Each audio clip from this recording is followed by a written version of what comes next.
বাড়িটার সামনে গ্রামের লোকেরা জড়ো হয়ে রয়েছে। দিনের বেলা হলেও গোটা উঠোনের মানুষেরা কেমন যেন আতঙ্কে দাঁড়িয়ে রয়েছে। তাদের মধ্যে কয়েকজন নিজেদের মধ্যে নিচু স্বরে কথাবার্তা বললেও সবাই যেন কোনো একটা কিছুর জন্য অপেক্ষা করে চলেছে।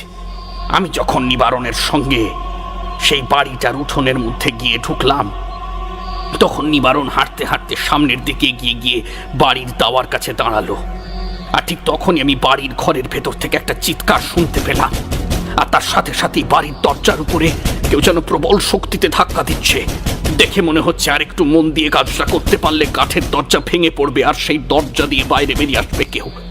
নিবারণের কথায় মোটামুটি খানিকটা আমি বুঝতে পেরেছিলাম আসলে কি হয়ে চলেছে, তাই বাকিটুকু বুঝতে আমার বেশি সময় লাগলো না। আমি এক পায়ে এগিয়ে গেছি ঘরের দাওয়ার উপর ওঠার জন্য। নিবারণ আমার সামনে এসে দাঁড়ালো। বুঝতে পারলাম আমায় এতটা ডেকে আনলেও নিবারণ এবার যেন সামান্য ভয় পাচ্ছে। মুখে কিছু না বললেও তার চোখ দুটো যেন সে কথাই বলে দিচ্ছিল। আমি চোখের ইশারায় তাকে শান্ত থাকতে বললাম। তারপর প্রথমেই আমি দাওয়ার উপরে উঠে দাঁড়িয়ে দেহ বন্ধন করলাম। একটা ব্যাপারে বুঝতে পারছিলাম, চিৎকারটা যেমন হঠাৎ করে আমি শুনতে পেয়েছিলাম, তেমন হঠাৎ করেই যেন সেটা বন্ধ হয়ে গেল। মনে হলো ঘরের ভেতর যে রয়েছে সে যেন আমার উপস্থিতি অনুভব করতে পেরেছে। শুভ শক্তি যেমন অশুভ শক্তির উপস্থিতি অনুভব করতে পারে, তেমন অশুভ শক্তিও করতে পারে। এসব ক্ষেত্রে অশুভ শক্তি অনুভব করতে পারে বেশি, কারণ স্থান মাহাত্ম্য হিসেবে অশুভ শক্তির চেয়ে শুভ শক্তির প্রভাব বিস্তার হয় বেশি। অশুভ শক্তির জন্য থাকে নির্দিষ্ট কিছু জায়গা, তাই অশুভ শক্তি যখন তার নিজের জায়গার বাইরে এসে পড়ে তখন সকল বিষয়ে এসে সচেতন হয়ে থাকে। আমারও মনে হচ্ছিল ভেতরে যে রয়েছে সে আমার উপস্থিতি বুঝতে পেরে হঠাৎ করে যেন শান্ত হয়ে গেছে। তার দিক থেকে আর কোনো শব্দ ভেসে আসছে না। নিবারণের বউ দাওয়ার এক পাশে দাঁড়িয়ে একটা বাঁশে হেলান দিয়ে কেঁদে চলেছিল। আমি সেদিকে তাকালাম না। এখন এসব দেখতে গেলে শুধু শুধু খানিকটা সময় নষ্ট হয়ে যাবে। খুব বেশি দেরি যে করা যাবে না সেটাও বুঝতে পারছিলাম। এর মধ্যে 2 দিন কেটে গেছে। এই বাড়ির উঠোনে পা দেওয়ার সাথে সাথে একটা ব্যাপার আমি অনুভব করতে পেরেছিলাম। তবে এতগুলো মানুষ এখানে রয়েছে তার জন্য ব্যাপারটা খুব ভালোভাবে বোঝা যায়নি।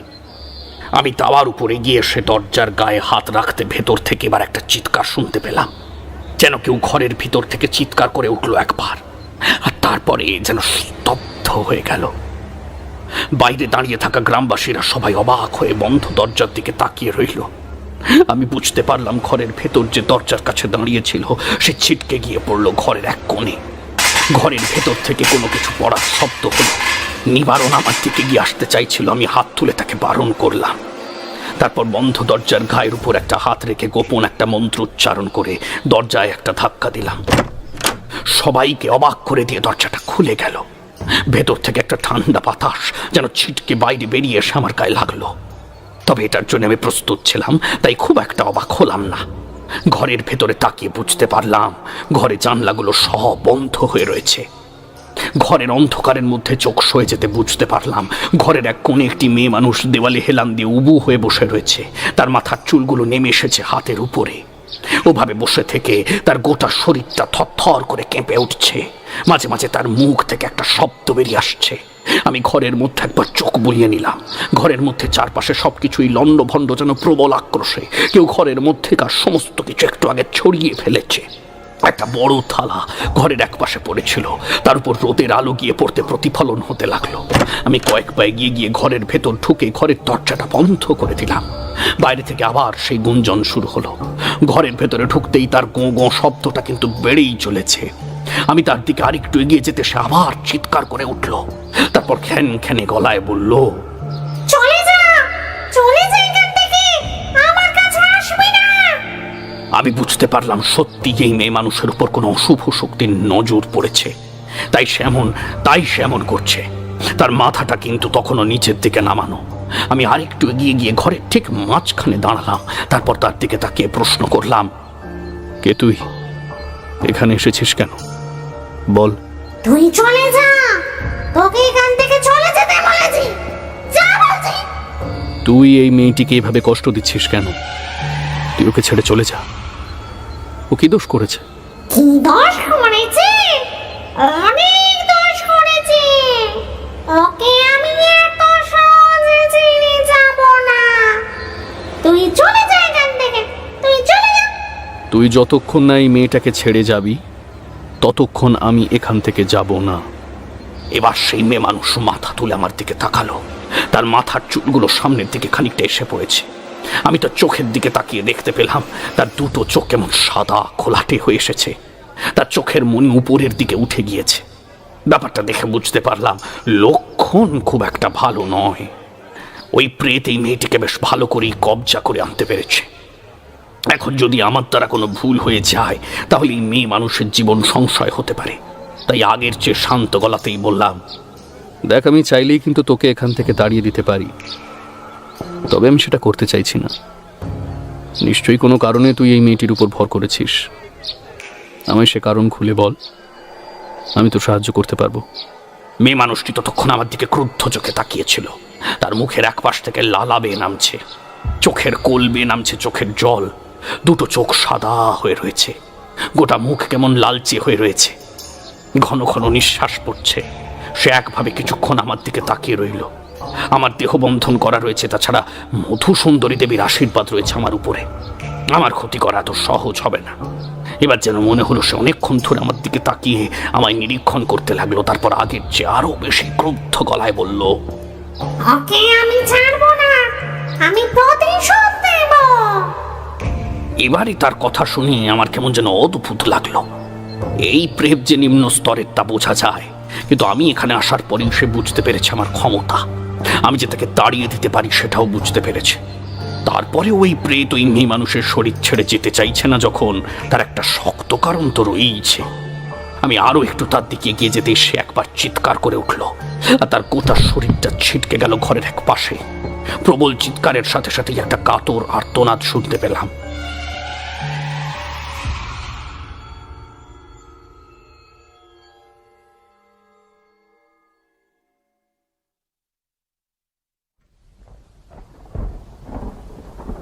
আমি কিন্তু শুনেছি কিশোরী, যখন কোনো স্থানে মানুষ অতিরিক্ত বাসনা নিয়ে মারা যায় তখন সেই আত্মা সেখানে ঘুরে বেড়ায়।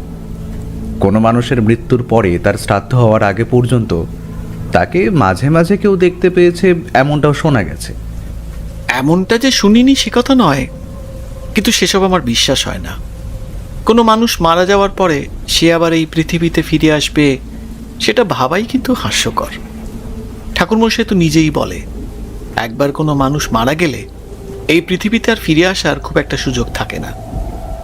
সে কথা তারানাথ বলে ঠিকই, তবে তার সাথে এটাও বলে যে কোনো মানুষের বাসনা যদি অতৃপ্ত থেকে যায় তাহলে সে সেই বাসনা চরিতার্থ করার জন্য ফিরে আসতেও পারে, তবে তার জন্য কিছু দিনক্ষণ এইসবের প্রয়োজন হয়।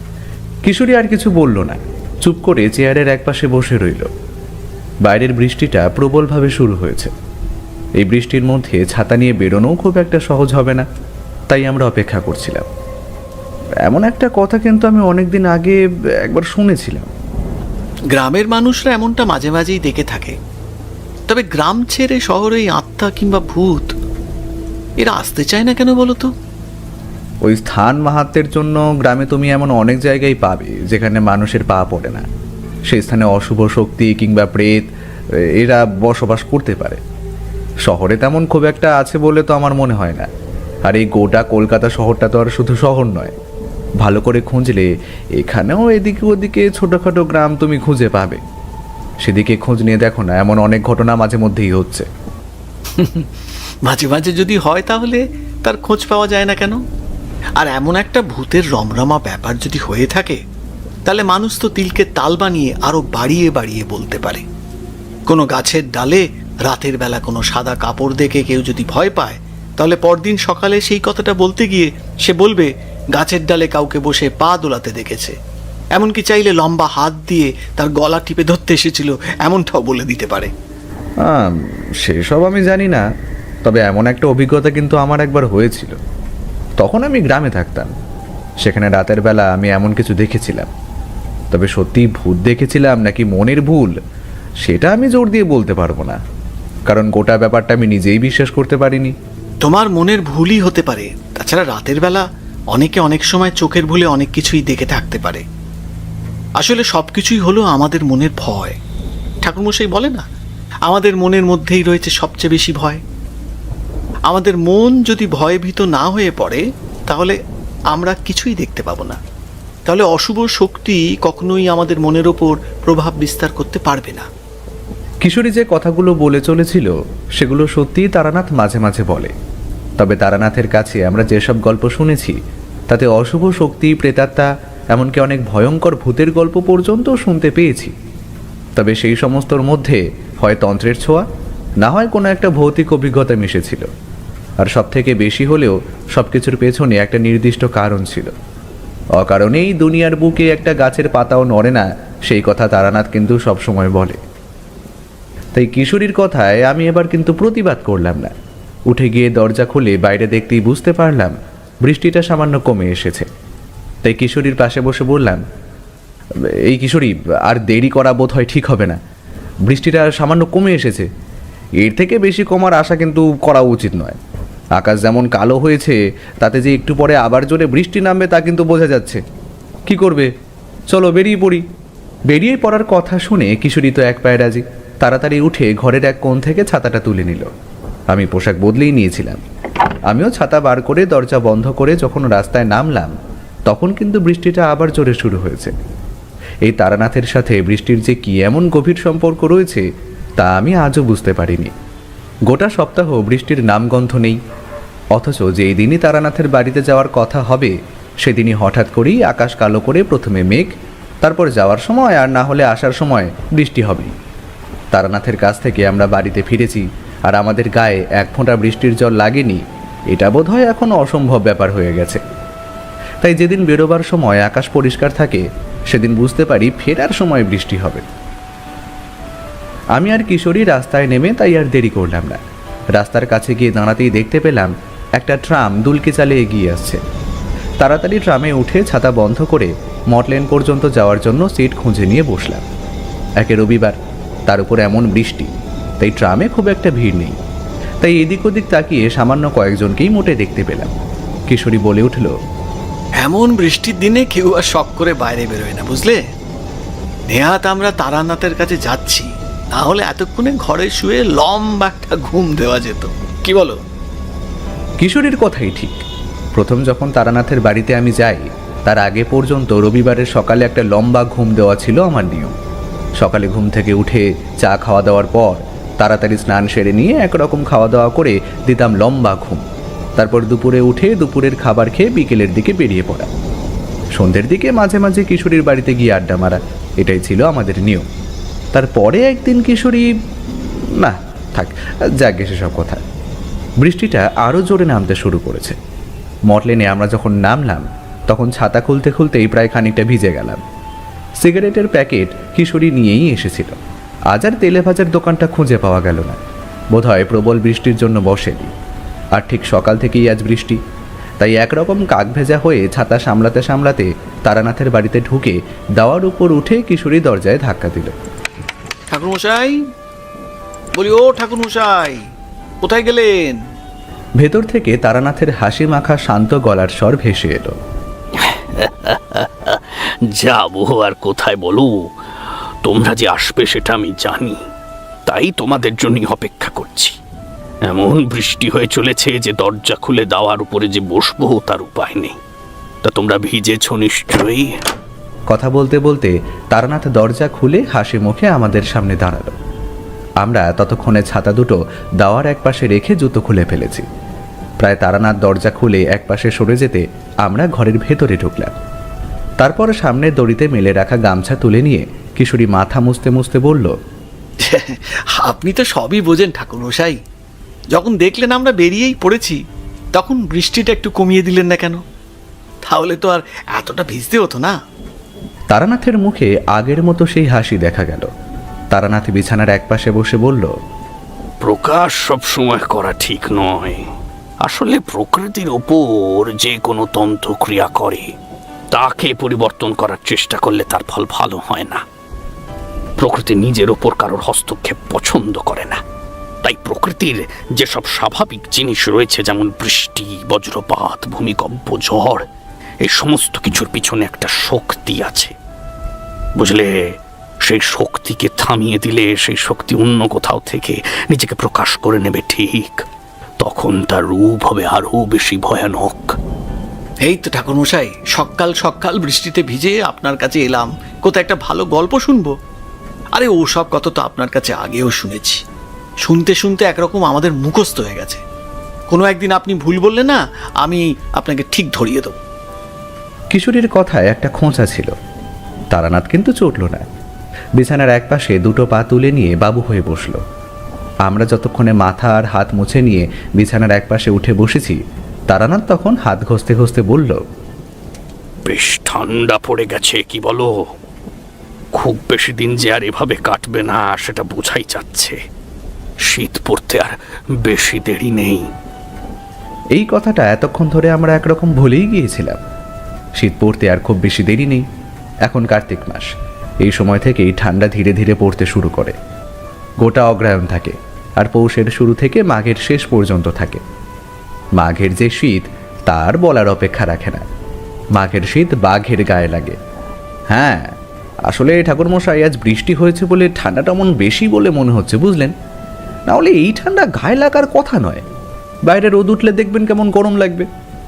আচ্ছা ঠাকুরমশাই, আপনি আমাদের বলেছিলেন না, কোনো মানুষ যদি অতিরিক্ত বাসনা নিয়ে মারা যায় তাহলে তারা ঘুরে বেড়ায়, তারপর নিজেদের বাসনা সম্পূর্ণ করতে চায়। সেই ক্ষেত্রে সেই আত্মা ঠিক কতটা ভয়ানক হয়ে উঠতে পারে? হঠাৎ করে তারানাথ এমন একটা প্রশ্ন আশা করেনি। একটু চুপ করে থেকে বলল, সে করতে পারে না এমন কিছু হতে পারে না। সে অতিরিক্ত বাসনা সম্পূর্ণ করার জন্য যথাসম্ভব চেষ্টা করতে পারে। সেক্ষেত্রে তার যা ক্ষমতা থাকবে তার সমস্তটুকু সে কাজে লাগাবে।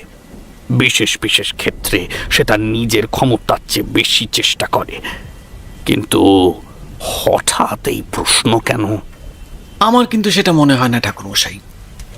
এই পৃথিবীতে মানুষ এমনিতেই কষ্ট করে বেঁচে থাকে, তার উপর সে মারা যাওয়ার পরে আবার এখানে ফিরে আসতে চাইবে কেন? যদিও আমি পরজন্ম মানি না, তবে যদি পরজন্ম থেকেই থাকে তাহলে সে পরজন্মের জন্য চেষ্টা করবে। তারানাথ কিশোরীর কথায় হেসে উঠল। তারপর বলল, তোমরা যা বলছো তা পুরোপুরিভাবে সঠিক নয়, আবার মিথ্যেও নয়। এই ব্যাপারটা তোমাদের বোঝানো যাবে না। বিশেষ বিশেষ ক্ষেত্রে যেমন অনেক কিছু হতে পারে, আবার অনেক সময় দেখা যায় কোনো মানুষের মৃত্যুর পরেই তার আত্মা পৃথিবীর মায়া ত্যাগ করে চলে গেছে। আসলে অতৃপ্ত কোনো বাসনা থাকলে সেই বাসনার জন্য আত্মা মুক্তি পায় না। আত্মা এই পৃথিবীর মায়া কাটিয়ে অন্য এক দুনিয়া পর্যন্ত যেতে পারে না। পরজন্মে তো অনেক দূরের কথা। এমন অনেক ব্যাপার আমি শুনেছি যেখানে কোনো আত্মা 100 বছরের চেয়েও বেশি কোনো স্থানে থেকে গেছে। সেভাবে কিন্তু তার ক্ষমতা ধীরে ধীরে বাড়তে থাকে। এমন এক পর্যায়ে সে পৌঁছয় যেখানে সে অপ্রতিরোধ্য হয়ে ওঠে। তখন তাকে আটকানো কিংবা তাকে মুক্তি দেওয়াটা খুব সহজ কাজ হয় না। আপনার জীবনে তো এমন অনেক অভিজ্ঞতাই রয়েছে ঠাকুরমশাই। নিশ্চয়ই এমন কোনো অভিজ্ঞতা আপনার রয়েছে যেখানে কোনো অতিরিক্ত আত্মাকে কিংবা কোনো আত্মার মুক্তির পথে কোনো এক বাধা হয়ে দাঁড়িয়েছিল। সেই বাধা তুলে দেওয়ার জন্য আপনি তাকে কোনো সাহায্য করেছেন, তাই না ঠাকুরমশাই? জীবনের সে কাজ বহুবার করেছি। আর তাদের ক্ষেত্রে প্রথমে একটা কথা মনে রাখতে হবে, মানুষের মৃত্যুর পরে সে আত্মার দোষ গুণ বিচার কোনো কিছুই করা সম্ভব নয়। তার শরীর তখন পঞ্চভূতে বিলীন হয়ে যায়। তার আত্মা নিরাকার। সেই আত্মা কোনো এক নির্দিষ্ট কারণে পৃথিবীর বুকে বন্দী হয়ে থাকলে সে তার মুক্তির জন্য নিজেই চেষ্টা করে। সেই পথে হয়তো তার দ্বারা সাধারণ মানুষ কখনো ভয় পায়, কখনো ক্ষতিগ্রস্ত হয়, তাই ওঝা ডেকে আনে। তাদের তাড়িয়ে দেওয়া সঠিক কাজ নয়। তাতে সে অন্য কোনো স্থানে গিয়ে আবার থাকবে, এবং যতদিন থাকবে ততদিন তার শক্তি বৃদ্ধি হতে থাকবে। আমার মনে হয় সে আত্মার মুক্তির ব্যবস্থা করা দরকার। তাহলেই দুতরফেই লাভবান হবে। সাধারণ মানুষও মুক্তি পাবে তার দ্বারা অনিষ্টের হাত থেকে, আর সেই আত্মাও মুক্তি পেয়ে পরজন্ম লাভ করবে। তারানাথের কথাগুলো শুনে আমি আর কিশোরী চুপ করে রইলাম। সত্যি ব্যাপারটা যে এমন হতে পারে তেমনটা তো আমরা ভাবিনি। আত্মা কিংবা প্রেতাত্মা মানেই প্রতিবার আমরা মনে করি সেই অনিষ্টকারী, সে খারাপ, কিন্তু নির্দিষ্ট কোনো একটা কারণে যে সব কিছু করে চলেছে সেটা তো ভেবে দেখা হয় না। কিশোরী এবারে বলল, তেমনই কোনো গল্প তাহলে আজ বলুন না ঠাকুরমশাই। আজ তেমন একটা গল্প শুনি যে গল্পে আপনি কোনো আত্মাকে মুক্ত করেছিলেন। সেই আত্মা কোনো নির্দিষ্ট লক্ষ্য নিয়ে পৃথিবীর বুকে থেকে গিয়েছিল। শুরু করুন। শুরু করছি, তবে তার আগে তোমরা আমায় আমার জিনিসটা দিয়ে দাও। সেটা না হলে যে আমি গল্প শুরু করতে পারছি না। কিশোরী হেসে উঠল, তারপর পকেট থেকে পাসিং শোয়ের প্যাকেট বের করে সেটা থেকে একটা সিগারেট ঠাকুরমশাইয়ের হাতে দিল। সিগারেটে অগ্নিসংযোগ করে তারানাথ আজ দুবার ধোঁয়া ছেড়ে বলতে শুরু করলো।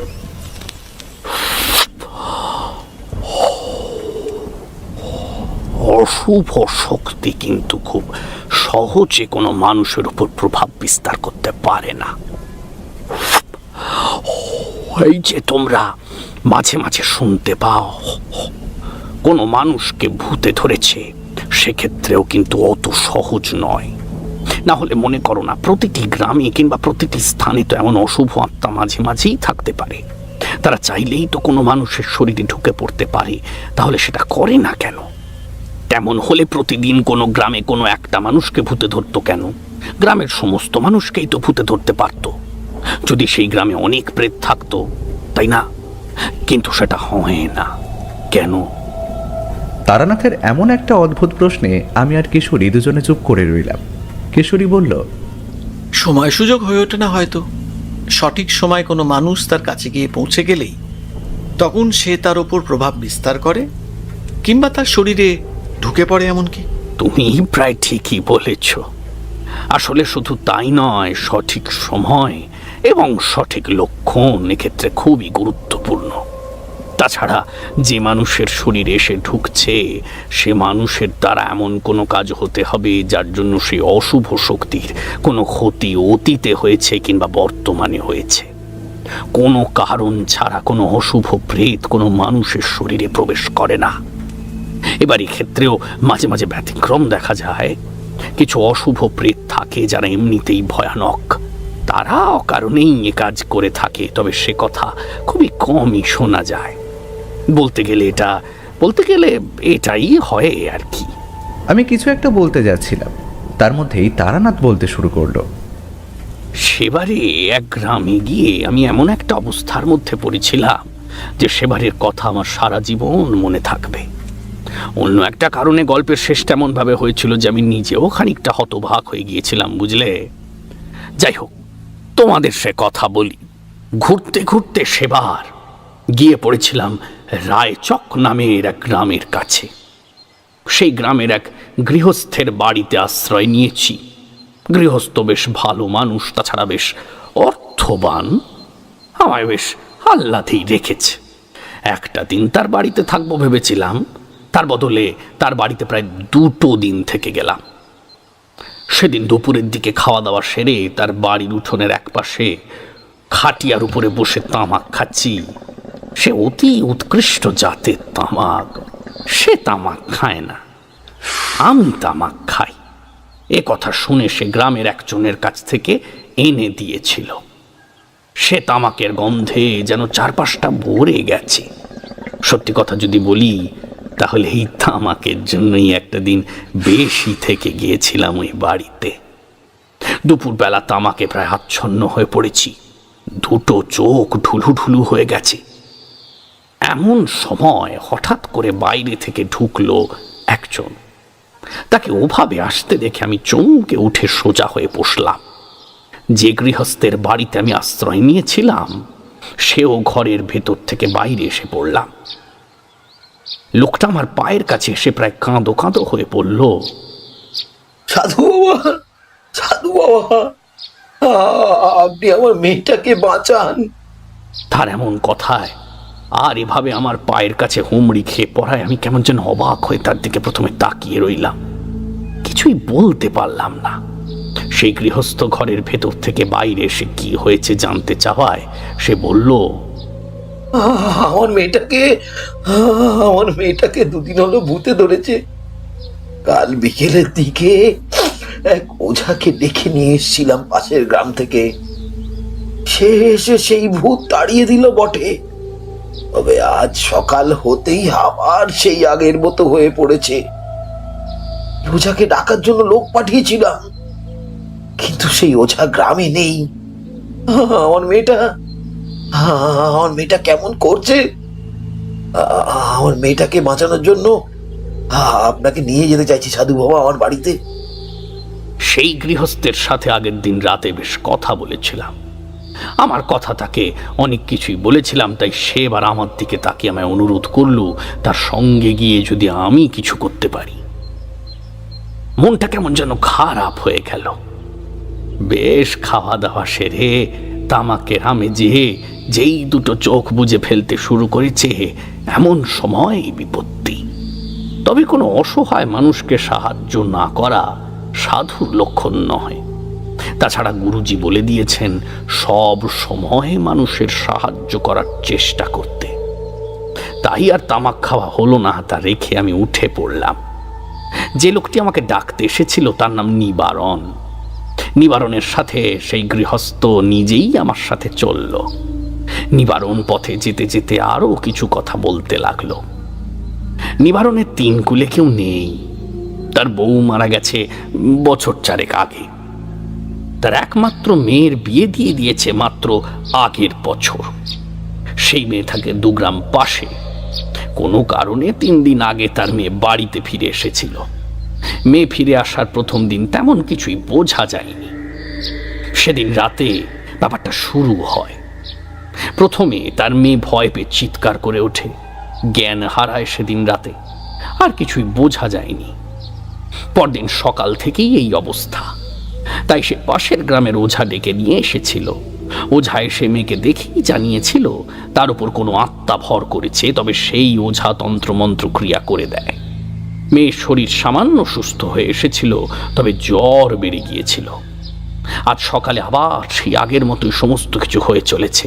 কি যে হয়ে চলেছে তার কিছুই নিবারণ বুঝতে পারছে না। আর তাই ভয় পেয়ে এখন আমার কাছে এসেছে। আমি এই গ্রামে এসেছি সেটা নিবারণ জানতো, আর তাই বোধহয় ভেবেছে আমি তাকে সাহায্য করতে পারবো। অনেক আশা নিয়ে লোকটা আমার কাছে এসেছে, তা আমি বুঝতে পারছিলাম। তার একমাত্র মেয়ের এমন অবস্থায় তার এভাবে ভেঙে পড়াটাই স্বাভাবিক। নিবারণের 2 চোখ বেয়ে জল নামতে লাগলো। গলার কাছে জড়িয়ে রাখা গামছায় সে বারবার চোখ মুছতে মুছতে বলল, কি করবো সাধু বাবা, কিছুই বুঝতে পারছি না। আমার মেয়েটার উপর কার যে কোন নজর পড়লো। কি হলো সাধু বাবা, কি হলো বলুন তো। আমি তার মেয়েকে না দেখা পর্যন্ত কিছুই করতে পারবো না। তাই তাকে খানিকটা আশ্বস্ত করে বললাম, আমি গিয়ে সবটা দেখি, তারপর না হয় কিছু ব্যবস্থা নেওয়া যাবে। এভাবে তাকে খানিকটা শান্ত করে 3 জন মিলে তাড়াতাড়ি এগিয়ে যেতে লাগলাম তার বাড়ির দিকে। তার বাড়িতে ঢোকার আগেই দেখতে পেলাম বাড়ির উঠোনে কিন্তু বেশ গ্রামবাসীদের ভিড়।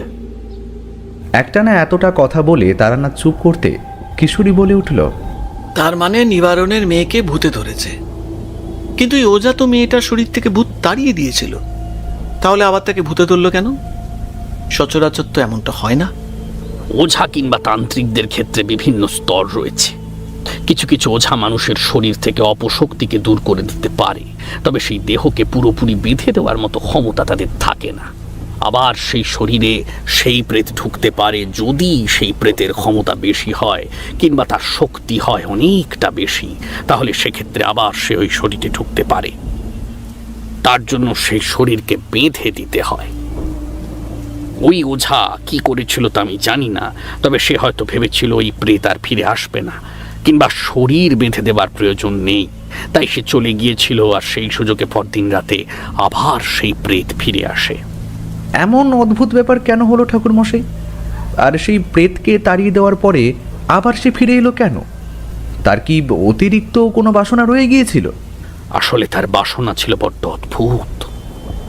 সেই কারণেই সে ফিরে এসেছিল। যদিও তার আত্মার কখনোই মুক্তি ঘটেনি, মুক্তি ঘটে গেলে সেই আত্মা কখনোই ফিরে আসতে পারে না। আর তার মৃত্যুটাও হয়েছিল অদ্ভুতভাবে। তবে সে কথা থাক, বরং যে কথা বলতে বসেছি সেই কথা আগে বলি। সেদিন ঘরের মধ্যে সেই ভূতে ধরা মেয়ে মানুষের সাথে আমার বেশ কিছুক্ষণ কথাবার্তা চলতে লাগলো। কথার এক পর্যায়ে সে বলল, আমি নিজেকে রক্ষা করতে পারিনি, কিন্তু আমি আমার মেয়েকে রক্ষা করব। তখনই আমি স্পষ্ট বুঝতে পারলাম এই প্রেত আর অন্য কেউ নয়, যে মেয়ে মানুষটি আমার সামনে বসে রয়েছে তারই মায়ের প্রেত। 4 বছর আগে নিবারণের বউ মারা গেছে বলে আমি শুনেছিলাম, আর এই প্রেত আসলে তারই আত্মা। কিন্তু হঠাৎ করে সেই প্রেত নিজের মেয়ের শরীরে ভর করলো কেন? তার কোনো কারণ তখন বুঝতে পারলাম না, তবে বুঝতে পারছিলাম এখন এই সমস্ত নিয়ে ভাবলে চলবে না। তাই সামনের দিকে তাকিয়ে গলা তুলে বললাম, কিন্তু তুমি যে শুধু শুধু তোমার নিজের মেয়েকে কষ্ট দিচ্ছ, সেটা কি ঠিক হচ্ছে? তুমি বলো তো, তুমি নিজেই দেখতে পাচ্ছ তো সে কত কষ্ট পাচ্ছে? এবার একটা হাসির শব্দ শোনা গেল।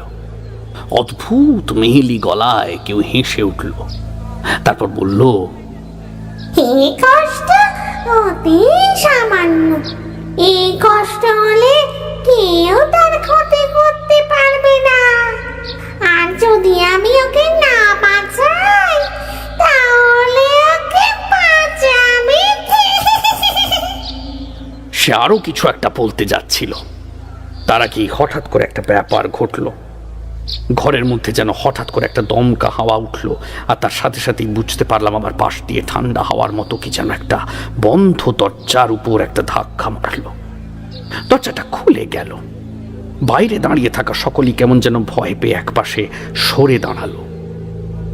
ঘরের ভেতর সেই মেয়ে মানুষটার শরীরটা মাটির উপরে গিয়ে পড়েছে, তার গোটা শরীর যেন ক্লান্ত হয়ে রয়েছে। আমি তাড়াতাড়ি বাইরে বেরিয়ে গিয়ে নিবারণকে ঘরের ভেতর পাঠিয়ে দিলাম। আমি বুঝতে পারছিলাম সেই প্রেত মেয়ে মানুষটির শরীর ছেড়ে চলে গিয়েছে, কিন্তু এত সহজে সেখান থেকে যাবে না সেটাও বুঝতে পারছিলাম। নিশ্চয়ই কোনো কারণে সে গিয়েছে, আবার ঠিক ফিরে আসবে। সেদিনের মতো নিবারণকে তার মেয়ের খেয়াল রাখতে বলে ফিরে এলাম সেই গৃহস্থের বাড়িতে। তবে সন্ধে থেকে রাত পর্যন্ত মাথার মধ্যে ওই একটা চিন্তাই ঘুরে ফিরে আসতে লাগলো। সে অশুভ শক্তির কবলে থাকা মেয়ে মানুষটা আমায় ওই কথা কেন বলল যে সে তার নিজের মেয়েকেই রক্ষা করছে? তাহলে কি মেয়েটির ক্ষতি হয়ে চলেছিল? এমন একটা কথা মাথায় হঠাৎ করে উদয় হলো যে আমি বুঝতে পারছিলাম এই প্রশ্নের উত্তর কাল সকাল ছাড়া আমি খুঁজে বার করতে পারবো না। আরও একটা ব্যাপার আমার মনে হচ্ছিল, আমি আসার সময় নিবারণকে বলেও এসেছিলাম। নিবারণ, আমার মনে হয় রাত্রের দিকে সে আবার ফিরে আসবে। যদি তেমনটা হয় তাহলে তুমি দরজা বন্ধ করে বরং ঘরের বাইরেই রাতটা কাটিয়ে দাও। তুমি তোমার মেয়েকে তখন আর বিরক্ত করবে না, তাহলে আর কোনো ক্ষতি হবে না। কাল সকালে তুমি আরেকবার আমার কাছে আসবে। আমার মনে হয়েছিল সেই অশুভ শক্তি আবার সেদিন রাতেই ফিরে আসবে, আর নিবারণও পরদিন সকালে আমার কাছে আসবে। শেষ রাত্রের দিকে বোধহয় ঘুমিয়ে পড়েছিলাম, সে ব্যাপারটায় কাউকেই কিছু বলিনি। মনের মধ্যে চিন্তা নিয়ে ঘুমিয়ে পড়তে বেশ খানিকটা সময় লাগলো। সকালের দিকে ঘুম ভাঙলো নিবারণের ডাকে। চোখ খুলে তাকে দেখতে পেয়ে আমি বুঝতে পারলাম সে আবার এসেছে। তাই নিবারণকে কিছু বলার সুযোগ না দিয়েই বললাম, নিবারণ, তোমার মেয়ের বিয়ে হয়েছে বছরখানেক হয়েছে। সে তার শ্বশুর বাড়িতে সুখে রয়েছে তো? নিবারণ এমন একটা অদ্ভুত কথায় আমার দিকে অবাক হয়ে তাকালো। সে এসেছে আমায় তার মেয়ের জন্য ডেকে নিয়ে যেতে, অথচ আমি তাকে প্রশ্ন করছি তার মেয়ে শ্বশুর বাড়িতে সুখে আছে কিনা। শুধু নিবারণ নয়, যে বাড়িতে আমি ছিলাম সেই গৃহস্থ আমার দিকে অবাক হয়ে তাকালো। আমি বললাম, যে কথা বলছি তার উত্তর দাও নিবারণ, এই কথাটা জানা খুব প্রয়োজন। নিবারণ একবার থতমত খেয়ে সেই গৃহস্থের দিকে তাকালো, তারপর আমায় বলল, তা আমি কি করে বলি বলুন তো সাধু বাবা? সে তো মেয়ে বলতে পারে, আর তাছাড়া তোমার মেয়ের বিয়ে হয়েছে বছরখানেক মাত্র। তোমার মেয়ে একা কেন বাপের বাড়িতে এলো? তার সঙ্গে তার বর কেন এলো না? সে কাজের মানুষ, তার হাজারো কাজ, এ কি আর আসতে পারে? তাদের গ্রামের একজনের সাথেই আমার মেয়ে এসেছিল, সেই মেয়েকে দিয়ে চলে গেছে। নিবারণ, ব্যাপারটা কিন্তু আমার ঠিক বলে মনে হচ্ছে না। আমার মনে হচ্ছে তোমার মেয়ে শ্বশুর বাড়িতে সুখী ছিল না। কিন্তু সাধু বাবা, তার সাথে আমার মেয়ের শরীরে ওই প্রেত ভর করার মধ্যে কিসের সম্পর্ক রয়েছে? আমি আবার কড়া চোখে নিবারণের দিকে তাকিয়ে বললাম, নিবারণ তোমার স্ত্রী কিভাবে মারা গিয়েছিল? নিবারণ বোধহয় হঠাৎ করে আমার এমন অদ্ভুত সব কথা শুনতে শুনতে চমকে উঠেছিল। এবার একটু জোরের সাথেই বলল, সাধু বাবা, আমার মেয়েকে যদি বিপদ থেকে বাঁচাতে না পারেন, তাহলে বরং আমি পাশের গ্রামে গিয়ে ওঝার খোঁজ করি। শুধু শুধু আমায় এসব প্রশ্ন কেন করছেন? আমি ততক্ষণে উঠে দাঁড়িয়েছি। নিবারণের দিকে কড়া চোখে তাকিয়ে ভারী গলায় বললাম, তোমার মেয়েকে তুমি নিজে ছাড়া কেউ বাঁচাতে পারবে না নিবারণ। তোমার মেয়ের ওপর যে ভর করেছে সে আর কেউ নয়, তোমার মৃত বউয়ের প্রেত। সে তোমার মেয়েকে কোনো কিছু একটা থেকে রক্ষা করতে চাইছে। আমার মনে হচ্ছে তোমার মেয়ে শ্বশুর বাড়িতে সুখে নেই। সে কোনোভাবে সেখান থেকে তোমার বাড়িতে চলে এসেছে। এখন তুমি তাকে শ্বশুর বাড়িতে ফিরে যাওয়ার জন্য জোর করছো, অথচ সে সেখানে যেতে চাইছে না। তোমার মেয়ের সঙ্গে কথা বলে তোমার বউয়ের প্রেত, কিন্তু আমায় এই সমস্ত কথাই বলেছে। আরও একটা কথা আমি তার কাছ থেকে শুনেছি, তোমার বউ অকারণে মারা যায়নি, সে মারা গিয়েছিল। নিবারণের দুটো চোখে কেমন যেন ভয় দেখতে পেলাম। এবার নিবারণ একটু আমতামতা করে বলল, কিন্তু সাধু বাবা, আমার বউ যে জ্বরে মারা গিয়েছিল, সে কথা তো সকলেই জানে। সে কথা গ্রামের সকলে জানে, সেটা আমিও জানি, কিন্তু তুমি যে তার উপর অত্যাচার করতে সে কথা তো আর কেউ জানে না। আমি যেদিন তোমার বাড়িতে প্রথম গিয়ে তোমার মেয়ের সঙ্গে কথা বলেছি, সেই দিনই আমি ব্যাপারটা বুঝতে পেরেছি। এবার তুমি ভেবে দেখো, তুমি যদি চাও তাহলে তোমার মেয়ে মুক্ত হতে পারবে, তবে তার জন্য তোমায় তোমার অপরাধ স্বীকার করতে হবে। আর যদি সেটা না চাও, তাহলে ওঝা কেন, যত বড়ই গুণিন আসুক না কেন, সে তোমার মেয়েকে বাঁচাতে পারবে না, রক্ষা করতে পারবে না। কারণ তাকে রক্ষা করছে তার নিজের মা, তাই তার ক্ষমতা অনেক বেশি নিবারণ, অনেক বেশি। তুমি ফিরে যাও, আমি তোমায় সাহায্য করতে পারবো না। আমি সচরাচর এমন কিছু করি না, তবে আজ আমায় এরকম বাধ্য হই নিবারণকে ওই কথা বলতে হলো। নিবারণ ফ্যাকাশে চোখে সেখান থেকে তাড়াহুড়ো করে ফিরে যেতে সেই গৃহস্থ আমায় গোটা ব্যাপারটা খুলে বলতে বলল। আমি তাকে জানালাম অপেক্ষা করতে, নিবারণ আবার ঠিক আমার কাছে আসবে, তখনই গোটা ব্যাপারটা সে জানতে পারবে। আমি অপেক্ষা করতে লাগলাম সেদিন সন্ধে পর্যন্ত, কিন্তু নিবারণ এলো না। এদিকে আমার এখানে অনেক দিন হয়ে গেল। আমার এবার এখান থেকে বেরিয়ে পড়া উচিত। যতই গৃহস্থ ভালো হোক না কেন, তার বাড়িতে খুব বেশি দিন থাকা চলে না। তাছাড়া আমি তো আর এসব করার জন্য পথে বেরিয়ে পড়িনি, তাহলে তো আমি বাড়িতেই থাকতে পারতাম। আমি পথে বেরিয়েছি সাধনা করব বলে। সাধনা তো হচ্ছে না, বরং পেট ভরে খাওয়া দাওয়ার হুঁকোটানাই চলছে। তাই মনে মনে স্থির করলাম, পরদিন যদি নিবারণ না আসে, তাহলে পরশুদিন সকালে আমি এখান থেকে বেরিয়ে ওইখানে যাব। সেই মতো সিদ্ধান্ত নিয়ে দেখতে পেলাম সেই রাত পর্যন্ত নিবারণ আমার কাছে আসেনি। গৃহস্থের সাথে এর মধ্যে এই বিষয় নিয়ে আর আলাদা করে কোনো কথা হয়নি। তবে গৃহস্থ নিজেই খোঁজ নিয়ে জেনে রেখেছিল এক ওঝাকে নাকি নিবারণ আবার ডেকে এনেছে। তবে আমি জানতাম সেই ওঝাও কিছু করতে পারবে না। সেই প্রেত সাময়িকভাবে চলে যাবে বটে, তবে আবার সে ফিরে আসবে। তাই আমি অপেক্ষা করতে লাগলাম পরদিন সকাল হওয়ার জন্য। নিবারণ এলো পরদিন দুপুরের দিকে। সে মাথা নিচু করে আমার সামনে দাঁড়িয়ে বলল, বেটার কষ্ট যে আর চোখে দেখতে পাচ্ছি না সাধু বাবা। আপনি চলুন আমার সাথে, একবার আপনি যা বলবেন তাই হবে। আমার মেয়েটাকে আপনি বাঁচান। এগিয়ে গিয়ে নিবারণের কাঁধের উপর একটা হাত রেখে বললাম, নিবারণ, নারীর জাত মায়ের জাত। সেই মায়ের গর্ভ থেকে আমাদের জন্ম হয়। সেই মাকে শ্রদ্ধা করতে না পারো, সম্মান করতে না পারো, তার উপর অত্যাচার করাটা কিছু পুরুষের মতো কাজ নয়।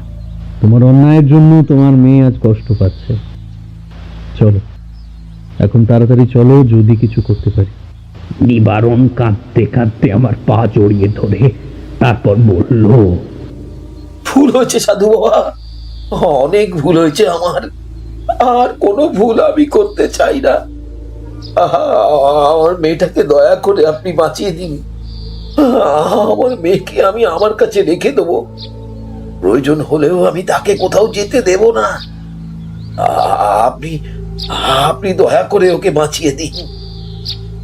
আমি চাইলেই তাকে তখনই তুলে দিতে পারতাম, কারণ কেউ আমার পায়ে হাত দিক তা আমার পছন্দ হয় না, কিন্তু নিবারণের এটা প্রয়োজন ছিল। আমি হাসি মুখে সেই গৃহস্থের দিকে তাকাতেই সে আমায় তাড়াতাড়ি যাওয়ার জন্য ইশারা করলো। নিবারণকে তুলে নিয়ে আমরা তিনজন আগের দিনের মতো সেই বাড়িতে গিয়ে পৌঁছলাম। আগের দিনের মতোই গ্রামের লোকেরা বাড়ির উঠোনের কাছে জড়ো হয়েছে, তবে আজ আগের দিনের চেয়ে লোক কম। একই ব্যাপার দেখতে দেখতে তারা অভ্যস্ত হয়ে গেছে। ঘরের দরজা কিন্তু আজ খোলা। সেই খোলা দরজার বাইরে দাবার কাছে আমি উঠে গেলাম। আমি জানি সেই প্রেতের দিক থেকে আমার কোনো ভয় নেই। এগিয়ে গিয়ে খোলা দরজা দিয়ে ভেতরে ঢুকে দরজাটা বন্ধ করে দেওয়ার আগে কি মনে হলো নিবারণকে ডাকলাম। তারপর দরজা বন্ধ করে দিতে নিবারণ যেন ভয়ে কাঁপতে লাগলো। আগের দিনের মতোই মেয়েটা বসে রয়েছে ঘরের এক কোণে। তার দিক থেকে একটা গর্জন ভেসে আসছে। তার মাথার চারপাশে চুল এসে পড়েছে। আমি আর একটু এগিয়ে গিয়ে শান্ত গলায় বললাম, মা, তোর বেদনা আমি বুঝতে পেরেছি। এখন তোর মেয়েটাকে শান্তি দে, ওকে ছেড়ে দে। আমি ছাড়বো না, না, ছাড়বো না ওকে। চিনি দিনে ওকে আবার ওরা শ্বশুর বাড়িতে পাঠাবে, আর সেখানে ঠিক আমার মতোই ওর উপর অত্যাচার হবে। আমি ওকে চিনি কোথাও যাবো না। যে অন্যায় নিবারণ করেছে সেই অন্যায় অন্য কেউ করবে না। আমি তোকে কথা দিচ্ছি মা, আমি তা হতে দেব না। নিবারণ যা করেছে তার জন্য সে তোর কাছে ক্ষমা চাইবে। এবার তোকে ক্ষমা করে দে, একটা সুযোগ দে মা, আমাদের একটা সুযোগ দে। ঠিক আছে, কিন্তু যদি আমার মেয়ের উপর আবার অত্যাচার হয়, তার গায়ে একটা হাত পড়ে, তাহলে কিন্তু আমি আবার ফিরে আসবো, আবার ফিরে আসবো। অনেক শাস্তি হয়েছে ওর। আমার মনে হয় না ও আর এমন কিছু হতে দেবে। প্রয়োজন হলে তোর মেয়ে এ বাড়িতেই থাকবে। তুই শান্ত হ মা, তুই শান্ত হ। তোর মুক্তির জন্য আমি সব চেষ্টা করব। সেই মেয়েটির মুখের চুলগুলো একপাশে সরে যেতে লাগলো হাওয়ায়। তার সঙ্গে ভয়ানক সেই মুখ সামনের দিকে এগিয়ে এলো অন্ধকারের মধ্যে। তার চোখের মণি সাদাটে, তার মুখ লাল হয়ে এসেছে, ঘন ঘন নিঃশ্বাস পড়ছে। তার মুখের সেই দৃশ্য দেখে নিবারণ ভয়ে একেবারে সিঁটকে গেল। ও কে সাধু বাবা? ও তোমার মেয়ে, আর ওর মধ্যে রয়েছে তোমার স্ত্রী। দুজনেই সমান কষ্ট পেয়েছে। একজন মারা গেছে আর একজন কষ্ট পেয়ে চলেছে। তোমার মেয়ের কষ্ট তোমার স্ত্রী দেখতে পারেনি, তাই সে তার উপর ভর করেছে তাকে বাঁচানোর জন্য। একমাত্র মেয়েকে রক্ষা করতে চাইছে। আমি তন্ত্র শক্তি দিয়ে তাকে তাড়িয়ে দিতে পারি, কিন্তু নিবারণ সেটা ঠিক হবে না। নিবারণ ঘরের মেঝেতে হাঁটু গেড়ে বসে পড়ল। তার দু চোখ বেয়ে নেমে আসতে লাগলো জল। হাত জোর করে সামনের দিকে তাকিয়ে বলতে লাগলো, আমার আমার অন্যায় হয়েছে, আমার আমার অন্যায় হয়েছে। আমায় ক্ষমা করে দে তোরা, আমায় ক্ষমা করে দে। এতক্ষণ ধরে সেই মেয়ে মানুষ চুপ করেছিল। এবার নিবারণের কথা শুনে অদ্ভুত গলায় বলে উঠল, তোমার জন্য আমি মরেছি। তুমি যদি সে কথা থাক, কিন্তু তোমার মেয়েকে আমি কিছুতেই আমার মতো হতে দেব না। ওর শ্বশুর বাড়িতে ওর সুখে নেই। ওর শ্বশুর বাড়ির লোকেরা ওর গায়ে হাত দেয়, ওর উপর অত্যাচার করে। তুমি প্রয়োজন হলে আমার মেয়েকে এই বাড়িতে এনে রাখবে, ওর যেন অনাদর না হয়। কথা দিলাম, আমার মেয়ের কোনো অনাদর হবে না। আমি কালই ওর শ্বশুর বাড়িতে যাব, ওনাদের সঙ্গে কথা বলবো।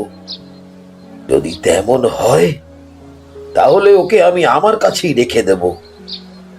বেশ, তাহলে আমি এখন চলে যাচ্ছি। সাথে সাথে সেই মেয়ে মানুষ দুপাশে দুটো হাত ছড়িয়ে মুখটা উপরের দিকে তুলে একটা চিৎকার করে উঠল। সেই চিৎকারের শব্দ যেন গোটা ঘরের মধ্যে ভাসতে লাগলো। একটু পরেই চিৎকারটা হঠাৎ করে বন্ধ হয়ে যাওয়ার সাথে সাথে তার শরীরটা মেঝের উপর লুটিয়ে পড়ল। আমি এগিয়ে গিয়ে তার কপালের ঠিক মাঝখানে হাত রাখলাম আর বুঝতে পেরে গেলাম প্রেত এই মেয়ে মানুষটির শরীর ছেড়ে চলে গিয়েছে। নিবারণের দিকে তাকিয়ে বললাম, নিবারণ, এবারের মতো তোমার মেয়ে কিন্তু রক্ষা পেয়ে গেল। এরপর যদি আবার কিছু হয় তাহলে কিন্তু তাকে বাঁচানো যাবে না। আর তোমার স্ত্রী তাকে রক্ষা করতে গিয়ে তার চরম ক্ষতি করে ফেলবে হয়তো। নিবারণ আমার দিকে তাকিয়ে রইল। তার চোখের কোণ বেয়ে নেমে আসা জল ততক্ষণে গাল ছুঁয়েছে। কোন রকমে কাঁপা কাঁপা গলায় বলল, আর ভুল হবে না সাধু বাবা, আমার আর ভুল হবে না। যাও যাও, মেয়েকে তুলে নাও, তারপরে ওর সেবা শুশ্রূষা করো। বেচারের উপর দিয়ে অনেক ঝড় গিয়েছে, ওর শরীর ক্লান্ত হয়ে পড়েছে।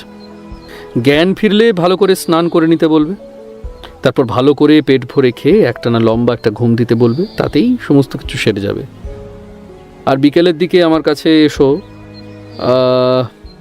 একটা তাবিজ দিয়ে দেবো, সেটা হাতে থাকলে আর কোনো চিন্তা থাকবে না তোমার মেয়ের। নিবারণ আমার কথায় সম্মতি জানালো। তারপরে এগিয়ে গিয়ে নিজের মেয়ের মাথাটা নিজের কোলের উপর রেখে নিজের অজান্তেই যেন তার চোখের জল মুছে দিতে লাগলো। আর মাঝে মাঝে কাঁদতে কাঁদতে বলতে লাগলো,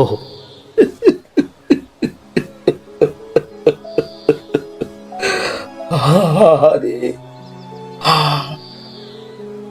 আমার মেয়েটার উপর দিয়ে কত বড় ঝড় বয়ে গেছে। আমি আর সেখানে দাঁড়িয়েছিলাম না। ঘরের বাইরে বেরিয়ে এসে গ্রামবাসীদের উদ্দেশ্যে বললাম, আর তোমাদের কোনো ভয় নেই, আর কিচ্ছু হবে না। যে এসেছিল সে চলে গিয়েছে, আর তোমাদের কোনো চিন্তা নেই। গ্রামবাসীরা যেন চিন্তামুক্ত হয়ে উঠল। তাদের মধ্যে কয়েকজন মেয়ে মানুষ এগিয়ে গেল ঘরের দিকে। সে গৃহস্থ আর আমি হাঁটতে হাঁটতে ফিরে এলাম এই বাড়িতে। তবে সেদিন বিকেলে নিবারণকে তাবিজ দেওয়ার পরদিন সকালে সেখান থেকে আমি বেরিয়ে পড়েছিলাম। আবার নতুন যাত্রা, আবার নতুন পথ, আবার নতুন একটা গ্রাম। একটানা কথাগুলো বলে তারানাথ চুপ করতে আমি বলে উঠলাম, আপনি বলেছিলেন ওই মেয়েটির মায়ের অর্থাৎ ওই নিবারণের স্ত্রীর আত্মার শাস্তির জন্য কিছু করবেন, তাহলে সেই বিষয়ে আপনি কি করেছিলেন? তার আত্মার মুক্তির জন্য বেশি কিছু করা প্রয়োজন ছিল না।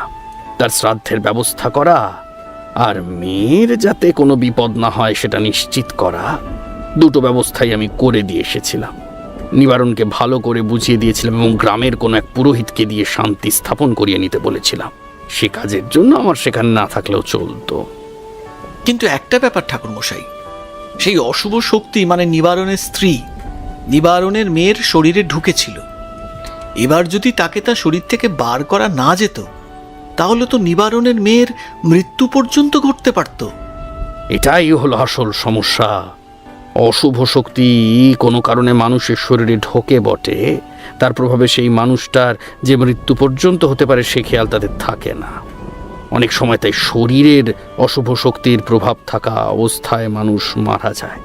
এ কারণেই অশুভ শক্তির চেয়ে মানুষের ক্ষতিটা অনেক বেশি। তারানাথ কথা শেষ করলো বটে, তবে তার মুখটা কেমন যেন চিন্তিত বলে মনে হলো। তাই দেখে কিশোরী বলল, কি ব্যাপার বলুন তো ঠাকুরমশাই, আপনি কি আরো কিছু বলবেন? অনেকদিন পরে এই ব্যাপারটা নিয়ে এক সাধুর সঙ্গে কথা বলেছিলাম। সেই সাধু আমায় জানিয়েছিল আসলে মাঝে মাঝে রক্তের সম্পর্কের টান অশুভ শক্তির ক্ষমতাকে আরো বেশি বৃদ্ধি করিয়ে দেয়। তবে সেই আত্মা তার রক্তের সম্পর্কে কাউকে রক্ষা করার জন্য এমন অনেক কিছু করতে পারে যা তার মতো নিম্ন স্তরের প্রেতের পক্ষে সম্ভব নয়। তাই সেই ওঝা দুবার তাকে তাড়িয়ে দেওয়ার পরেও সে আবার ফিরে এসেছিল তার মেয়ের কাছে। তার মতো নিম্ন স্তরের প্রেতের পক্ষে এই কাজ করা সম্ভব ছিল না, তবে তার রক্তের সম্পর্ক তাকে ওই কাজ করতে সামর্থ্য দিয়েছিল। আজও বুঝি না এই পৃথিবীর বুকে শুভ শক্তি ও অশুভ শক্তি, তন্ত্রমন্ত্র এইসব নিয়ে কিছু ব্যতিক্রম রয়েছে। এত রকম বিষয় রয়েছে যার সব কিছু আমি গোটা জীবনে জেনে উঠতে পারিনি। খুব করে চেষ্টা করে যেটুকু জানতে পেরেছিলাম তা অতি সামান্য। তারানাথ এমন কথা মাঝে মাঝে বলে। আমি আর কিশোরী বেশ কিছুক্ষণ অবাক হয়ে তার মুখের দিকে তাকিয়ে রইলাম। তারপর তারানাথ জানলার ফাঁক দিয়ে বাইরে তাকিয়ে বলল, বৃষ্টি মনে হয় কমে এসেছে, তোমরা এখনই বেরিয়ে পড়ো, দেরি করলে আবার। এবার বুঝতে পারলাম সত্যিই গল্প শেষ হয়েছে। তাই আমরা আর অপেক্ষা করলাম না। ঘর থেকে বেরিয়ে ছাতা তুলে নিয়ে বাইরে নামতে বুঝতে পারলাম বৃষ্টি এখন অনেকটাই কমেছে। ছাতা মাথায় দিয়ে একবার পেছনের দিকে তাকিয়ে দেখলাম তারানাথ ঘরের দরজার কাছে দাঁড়িয়ে আছে। তাড়াতাড়ি সামনের দিকে পা বাড়িয়ে ট্রাম রাস্তার কাছে এসে পড়লাম। তখনও ট্রাম আসেনি। কিশোরী একটু ইতস্তত করছে দেখে বললাম, এই কি ব্যাপার বলো তো? কিশোরী অন্য মনস্কের মতন জবাব দিল, না, তেমন কিছু নয়। আসলে তারানাথ তো বলল সবই, তবে ঠিক বিশ্বাস হলো না আমার।